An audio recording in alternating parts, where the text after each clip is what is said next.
আমরা খুব ভালো আছি। শাশুড়ি মা ব্লগে তোমাদের সবাইকে স্বাগত। তো মা আজকে ওল নিয়ে এসেছে হাট থেকে, তো ওলটা আমি সিদ্ধ দিয়েছি, দেখো খুব সুন্দর আর কি, দারুণ সিদ্ধ হয়েছে। তো এবার আমি এই ওলটাকে কাঁচা লঙ্কা, রসুন আর সরষে এটা দিয়ে আমি বাটবো। তো চলো সেটাই তোমাদের সাথে শেয়ার করবো, তোমরা দেখতে থাকো। চলো, আমি দেখো এই ঘরে চলে এসেছি, শিলনোড়াটাও পেতে নিয়েছি। এবার একে একে আমি সব উপকরণ দিয়ে ওলটাকে বেটে নেবো। তো প্রথমে এই যে লঙ্কা, তারপরে একটু রসুন দেবো আর একটু সরষে, এগুলো এবার আমি বেটে নেবো প্রথমে, তারপর আমি ওলটা বাটবো। এই যে ওলটাও আমার সুন্দরভাবে বাটা হয়ে গেছে, এবার আমি সুন্দরভাবে শিল থেকে তুলে নেব।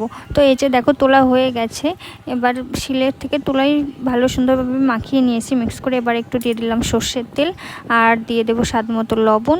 তো এবার এটা তো লঙ্কার তো সব কিছুই দেওয়া আছে, মাখানো কমপ্লিট হয়ে গেছে। এবার গরম গরম ভাতের সাথে চটপট খেয়ে নাও। তো ভিডিও কেমন লাগলো কমেন্ট করে জানাবে, তোমরাও বাড়িতে অবশ্যই বানিয়ে খেও।